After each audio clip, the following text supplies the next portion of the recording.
आयशा ये क्या किया तुमने? हमारी इज्जत मिट्टी में मिला दी। गुस्सा मत करो, पुरसुकून हो जाओ। इसकी आंखें लाल हो गई हैं। पुरसुकून हो जाए। भाई आप तो ऐसे गुस्सा कर रहे हैं जैसे साबरी को देख लिया हो। छोड़ दो मुझे। अम्मी मैं पागल हो जाऊंगा, मैं पागल हो जाऊंगा, पागल हो जाऊंगा मैं। नहीं रज़ा बेटा, अपने गुस्से को कंट्रोल करो, ऐसा मत करो। सारी शीशे की चीजें छुपा दें। ऐसा क्यों किया उसने? क्यों किया उसने ऐसा हमारे साथ? मैं उसे हो गया है छोड़ दो। मेरा फोन तो छोड़ दे। इसमें आयशा की शादी की सारी फोटोज और वीडियोस है। अगर ये खराब हो गया तो फिर क्या होगा? क्या किया है तुमने अरहम? झूठ मत बोलना मुझसे। देखो मैं तुम्हें कह रहा हूँ, मुझसे झूठ मत बोलना वरना मैं तुम्हें मार डालूंगा, जान ले लूंगा मैं तुम्हारी। भाई मुझे क्या पता, अपनी बहन को फोन करके पूछ ले। उसको भी नहीं छोड़ूंगा मैं, नहीं छोड़ूंगा मैं उसको। नहीं रज़ा बेटा, इसको मत तोड़ना। ये तुम्हारे बाबा ने मुझे शादी पे तोहफा दिया था। ये टीवी ही आखिरी निशानी बची है तुम्हारे बाबा की मेरे पास। बाबा, खुदा के लिए बाबा, अगर आप मुझसे प्यार करते हैं तो इस टीवी को मत तोड़े।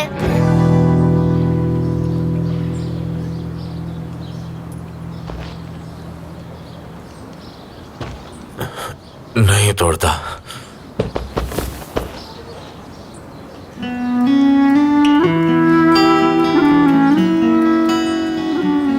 क्या मैं आपको जैकेट ला दूं? हाँ, लॉन में जाकर थोड़ी देर वॉक कर लें। खुली फिजा में रहेंगे तो आपको अच्छा लगेगा।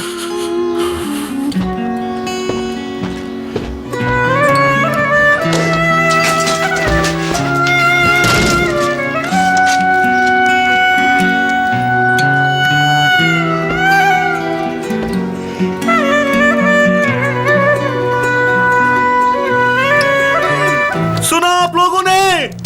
वो बदकिरदार करीम आयशा को धोखा दे रहा है। अपने हीरो करीम की असलियत देख के कैसा लग रहा है? तुम लोगों ने मेरा साथ नहीं दिया और उसे हीरो बना दिया। देख लिया उसे? तुम लोगों ने कहा कि साबरी उस लड़की के काबिल नहीं है, लेकिन अब देख लिया तुम लोगों ने, वो साबरी से बेहतर कोई ढूंढ भी नहीं सकी। तुमने भी देख लिया, तुम सब लोगों ने भी देख लिया ना किस तरह उस बदकिरदार ने आयशा को धोखा दिया। मैंने पहले ही कहा था कि वो लड़का आयशा के काबिल नहीं है, लेकिन किसी ने मेरी बात नहीं सुनी, किसी ने भी नहीं।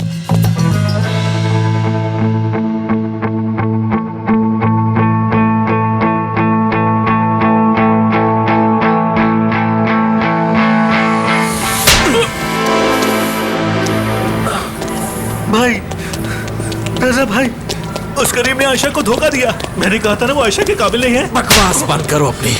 मेरी बहन के बारे में बात करने की तुम्हारी हिम्मत कैसे हुई? भाई मुझे क्यों मार रहे हो? मैंने भी कहा था कि अब ऐसी वैसी कोई हरकत मत करना, मगर तुम बाज ही नहीं आए।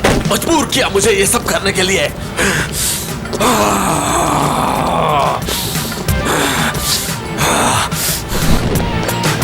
रुको, तुम मुझे बताने दो। नहीं नहीं, मैं बताऊंगा। मुझे बताने दो। बस, जो कुछ भी बोलना है तसल्ली से बोलो। अंकल, आपके बेटे साबरी को रज़ा भाई ने बहुत मारा है। क्या रज़ा ने फिर से साबरी को मारा? जी हाँ, हमने बहुत कोशिश की बचाने की। मुझे तो लगता है साबरी अब मर जाएगा। जरा देखो, बाहर एम्बुलेंस आई है और उसके इर्द गिर्द कितनी भीड़ इकट्ठा हो गई है। अम्मी बस भी करें, पता नहीं कौन कौन सी कहानियां सुनाई जा रही हैं। जरा देखो तो सही, हम लोग ये खबर सुनकर कितने परेशान हो गए हैं, लेकिन आयशा को तो इस सब की फिक्र ही नहीं है। वो अपनी अय्याशियों में मसरूफ है। अल्लाह अल्लाह इन सबको हिदायत दे। अगर आयशा का शोहर आके उसे यहाँ छोड़ जाए तो हम क्या करेंगे? इतना मत सोचो, वो ऐसा नहीं करेगा। इतना यकीन कैसे? जरा खुद को उसकी जगह रखकर सोचें, फिर पता चलेगा। अगर आयशा की जगह मैं होती तो मेरे बाबा, ओह खुदा, वो तो मुझे घर से बाहर निकाल देते। क्या बोल रहे हो तुम दोनों? अपनी बहन के बारे में कोई ऐसे बात करता है क्या? वो मेरी बेटी है और मुझे उस पर पूरा भरोसा है। वो ऐसा कुछ भी नहीं कर सकती। क्या मैं आयशा को कॉल करूं? मुझे तो उसकी बहुत फिक्र हो रही है। आओ वो उससे बात करते हैं। रुके, ऐसा मत करें, फोन मत करना उसे। हो सकता है उसके ससुराल वालों ने ये खबर देखी ही ना हो। अब आयशा इतनी मशहूर तो है नहीं कि सब लोग टीवी के आगे खड़े हो जाएंगे ये देखने के लिए कि अब उसने क्या कर दिया। ये भी हो सकता है कि लोगों ने देखा और भूल भी जाए इस बारे में सुबह तक। ठीक कह रही है। ये भी हो सकता है उन्होंने देखी हो और आयशा को कमरे में बंद कर दिया हो। वो बेचारी वहाँ दम घुटने से मर जाएगी। फोन करो उसे। हाय मेरी मासूम बच्ची। ओह खुदाया, नहीं रुक जाए भाभी, क्या कर रही हैं आप? तो क्या ऐसा करें, आप उसे मैसेज कर दें ताकि बाकी लोगों को ना पता चले। दिखाएं, मैं लिख के देता हूँ। आप रहने दें, मैं अपने मोबाइल से मैसेज करता हूँ।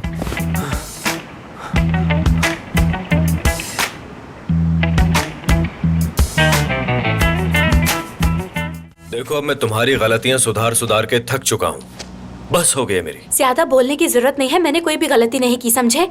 भूल गए हो जब मैंने तुम्हें पूल पे बचाया था? तुम्हारे बाबा उस हरकत के लिए तुम्हें घर से निकाल देते। तुम्हें मेरा शुक्रिया अदा करना चाहिए वैसे, इतनी बड़ी मुश्किल से बचाया तुम्हें। इसके बजाय कि तुम मुझे कहो करीम तुम कितने अच्छे हो, तुमने मेरी जिंदगी बचाई, तुम्हारा शुक्रिया। एहसान फरामोशी करी हो? क्या बात है, तुम्हें किसी की मदद नहीं करनी आती, तुम्हें सिर्फ मौके का फायदा उठाना आता है। दिल तो करता है तुम्हें मैं।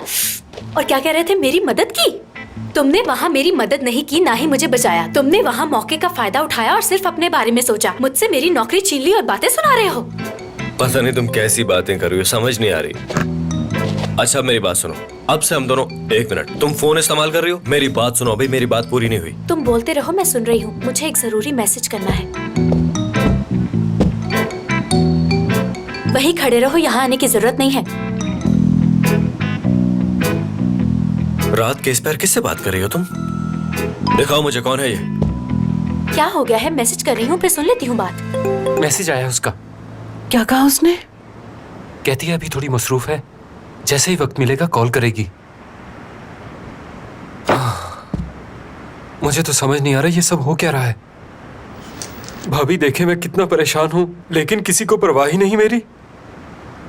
क्या आयशा ने वाकई ऐसा कहा? तुम सच कह रहे हो? ओह बेचारी आयशा। उसी से बात कर रही हो ना? अब भी उसके साथ हो तुम।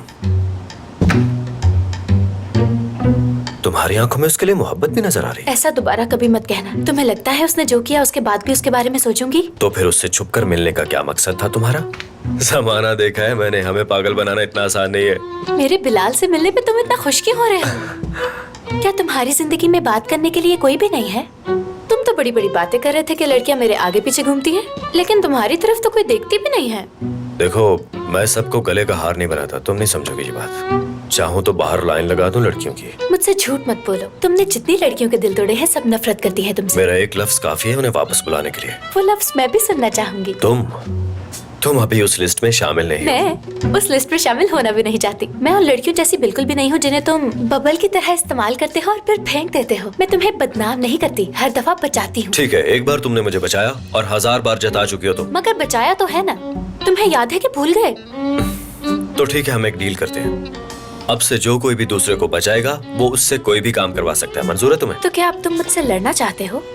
ठीक है, लेकिन एक बात पहले ही बता दूं कि तुम जो कुछ भी कर लो जीतूंगी मैं ही। तो मंजूर है मुझे। ठीक है, अगर ये कंपटीशन है तो फिर कंपटीशन ही सही। अब से ऐसा ही होगा। मेरी बात सुनो, अब मैं संजीदा हो चुका हूँ। तुम मुझे बताए बगैर किसी से नहीं मिलोगी। अगर तुम्हें कोई भी काम होगा, कोई भी मसला होगा, तो सबसे पहले तुम मुझे आकर बताओगे। समझ रही हो ना मेरी बात को? नहीं तो मैं जाके बाबा को बताऊंगा कि तुम्हारा असल खेल क्या है। ठीक है, लेकिन तुम भी मोहसिन अंकल को फिर सब कुछ बताओगे। जब तुम फुरकान के साथ गए थे तो मोहसिन अंकल मुझसे ही पूछ रहे थे, लेकिन मुझे तुम कुछ कब बताते हो? अच्छा ठीक है, मैं बताता हूँ। हम एक बहुत ही खूबसूरत लड़की से मिलने गए थे। बहुत ही खूबसूरत मुलाकात थी हमारी। अगर तुम कहो तो पूरी कहानी सुनाऊं? मुझे तुम्हारी कहानियां सुनने में कोई इंटरेस्ट नहीं है। शादी की बहुत बहुत मुबारक हो करीम साहब। आपका बहुत शुक्रिया डॉक्टर। आप बताएं कि आप कैसी हैं, सब ठीक है ना? उस लड़की को मिलने से पहले मैं ठीक था। क्या पता चला डॉक्टर? फिक्र करने की जरूरत नहीं है, आप बिल्कुल ठीक है फुरकान साहब। टेस्ट का रिजल्ट देखने के बाद तो इस बात की सिर्फ 2 ही वजूहात हो सकती हैं। पहली ये कि आपको कोई साइकोलॉजिकल मसला है, इसलिए आपको साइकियाट्रिस्ट से राब्ता करना होगा। दूसरी ये कि हो सकता है कि आपके खाने में किसी ने कुछ मिला दिया हो, लेकिन अब आप बिल्कुल ठीक हैं, फिक्र ना करें। लेकिन अगर फिर से ऐसा हुआ तो? आपकी रिपोर्ट्स बिल्कुल क्लियर हैं, इसलिए दोबारा ऐसा होने का कोई चांस नहीं है। वो कह तो रही कि ऐसा दोबारा नहीं होगा, ठीक है ना? क्या खाया था मैंने? समीर भाई ने कोफ्ते मंगाए थे। कोफ्तों से मसला हुआ था क्या? इस तरह अचानक हंसने का क्या मतलब है? जरा 1 मिनट रुको, कहीं तुमने फिर किसी को धोखा तो नहीं दिया और अब उसकी बेचारगी पे हंस रहे हो? प्लीज मुझे मेरे हाल पे छोड़ दो। बाबा की हालत नहीं देखी तुमने? मुझे तो डर है उन्हें कुछ हो ही ना जाए, क्योंकि तुमने ये सब सोचे समझे बगैर किया है। आइंदा ऐसा मत करना, ओके? मुझे मोहसिन अंकल की तुमसे ज्यादा परवाह है। मैं अब तक तुम्हें बर्दाश्त कर रही हूँ करीम, सिर्फ मोहसिन अंकल की वजह से। और अपनी अम्मी का रवैया देखा है ना मेरे साथ, इसलिए मुझ पर इल्जाम लगाने से बेहतर है खुद को देखो। आयशा शायद तुम भूल रही हो कि ये गलती तुम्हारी है, इसलिए प्लीज अब किसी और को कसूरवार मत ठहराओ।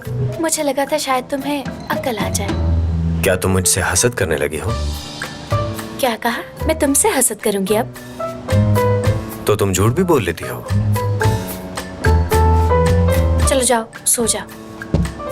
अब से वो बेड तुम्हारा है, मुझे उस पर ठीक से नींद नहीं आती। ये सोफा ठीक है, इस पर नींद भी अच्छी आएगी। पक्की बात है, मैं लेटने जा रहा हूँ। तो जाओ ना। ठीक है, जैसे तुम्हारी मर्जी। मुझे और क्या चाहिए?